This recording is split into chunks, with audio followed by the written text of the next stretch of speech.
Hey Solo Gamers, thanks for checking out the first episode of How's It Play Solo. I'm Matt Kern, and today I'm going to be reviewing Mike Fitzgerald's Baseball Highlights 2045 from a solitaire player's perspective.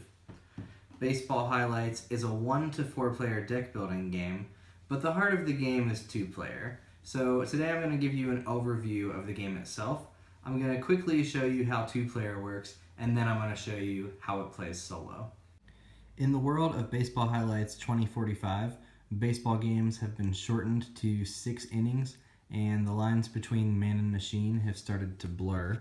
As a result, you have cyborgs, naturals, and robots playing in the same league. Naturals are well-rounded human players that are able to keep up with the robots and cyborgs. Robots are fully automated hitting powerhouses that have been added to make the game more exciting. Cyborgs are human pitchers with bionic arms, and so the flavor of these cards is kind of reflected in their abilities. Baseball Highlights is played over a series of mini games, and at the start of a session of Baseball Highlights, each player picks a starting team. Now these have a little bit of variation. These cards are sorted into rookies and veterans. The rookies on every starting team are the same, but the veterans are unique. So there's a little bit of variability right off the bat. And in addition to the 4 teams that are included in the base set, there's an extra dozen teams, starting teams, that you can purchase either individually or as a set. Some of those duplicate the teams in the base game, just with a new skin, and some of those are entirely new teams. So if your favorite team is not included in the base game, this is a cool way to pick it up. And also, these are an inexpensive way to add to the variability of the game. The mini games in Baseball Highlights 2045 are very quick back and forth affairs. Each player draws a hand of 6 cards to represent the 6 innings of the game, and starting with the visitor, you alternate playing those cards one at a time until you've played your entire hand. When you draw those 6 cards, you have the option to place one card on deck. If you do that, you draw another card from your deck to replace that card. But playing a card on deck allows you to save it for the perfect moment, maybe even to save it for the next game, because instead of playing a card from your hand on your turn, you can discard a card with this pinch hit logo, and that allows you to play either your on-deck card or a card from the top of the deck. So that gives you a little bit more control over the game. If you don't use your on-deck card before the end of the game, you have the option to either discard it or put it back on top of your deck for the next game. So, if this is the first card that I play, I'm threatening 2 hits. Both of those hits are singles, and I'm going to use red pawns to represent them because this logo at the bottom of the card tells me that these are fast base runners. And that dictates how many bases they move forward once they're already on base. Any future hits, how far they would move forward. So I play a card. My opponent gets to play a card. Not that one. He's going to play this card, which gives him an automatic single if it's the first card he's played. I'm going to represent that with a blue pawn because this is an average speed base runner. And my opponent didn't cancel either of my hits, so I get to resolve those 2 singles from the last card I played. So I get 1 base runner on first. The next base runner is also going to get to first, and that means this guy moves all the way to third because he's a fast base runner. He moves 2 bases forward on a single, 3 bases forward on a double, etc. It's back to my turn to play a card. So I'm going to threaten 2 more hits. Again, both singles with slow base runners this time. My opponent gets to play a card. Now he's going to cancel one of my hits. So I'm going to remove one of my guys from the batting box, and he's going to threaten a single of his own after I advance my single that I do get to resolve. And that's going to move this guy to third. This guy gets home. I'm going to count the run.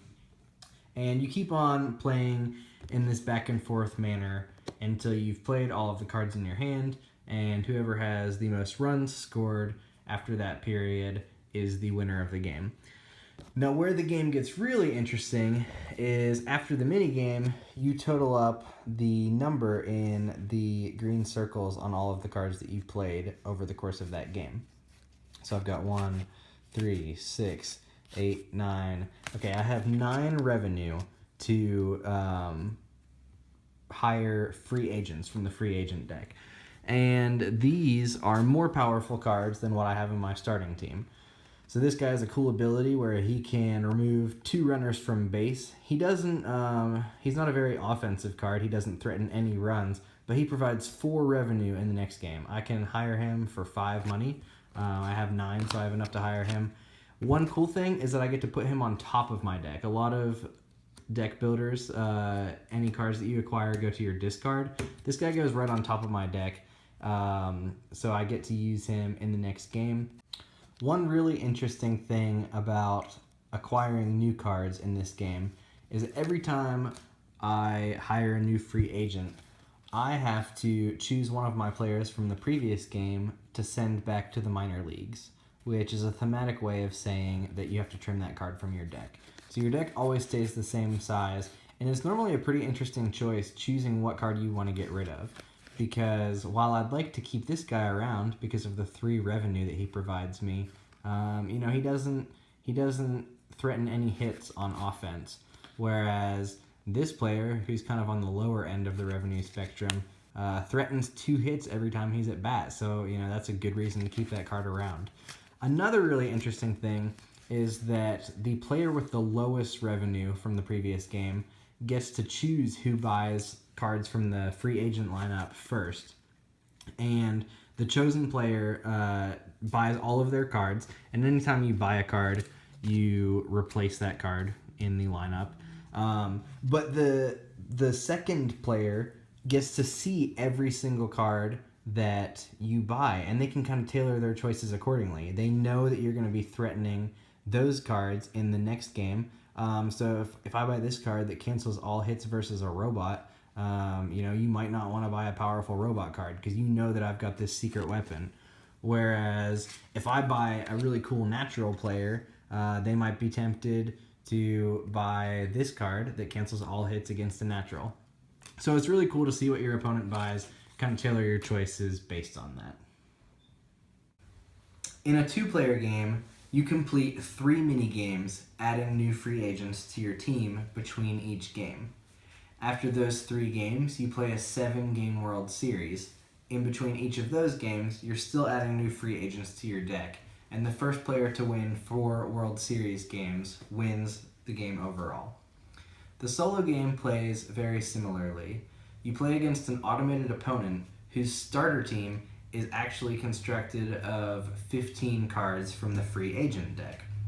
So right off the bat, your opponent has some pretty powerful cards, but it's not playing them intelligently because when it's their turn to play a card, they just flip over the top card of their deck and resolve its effects. It doesn't sound like it would work very well, but I've been very surprised at how well it does work.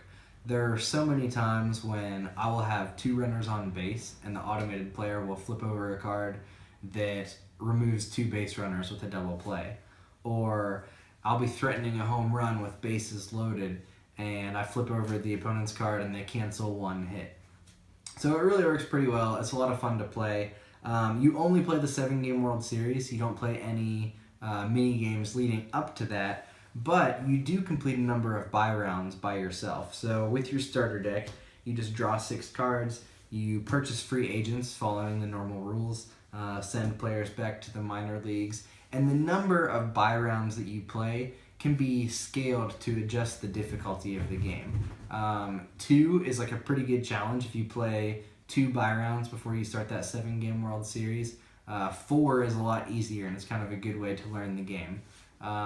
If you play 0 or 1 buy round, you're getting into really challenging territory. So Baseball Highlights is pretty fun as a solo game. The biggest thing that I miss is being able to kind of see what your opponent buys and buying new free agents accordingly, because the Automated Player's deck is static. It never adds new cards to its team. It's always cycling through the same 15 cards. So there's a little bit of strategy. Once you've seen the cards in the deck, if there's a ton of cyborgs in here, you can kind of cater your strategy towards like an anti-cyborg team. Or if they have a lot of, defensive cards, you can kind of adjust accordingly with the cards you buy. So there's still a lot of strategy. There's still a lot of reactive plays that you can make.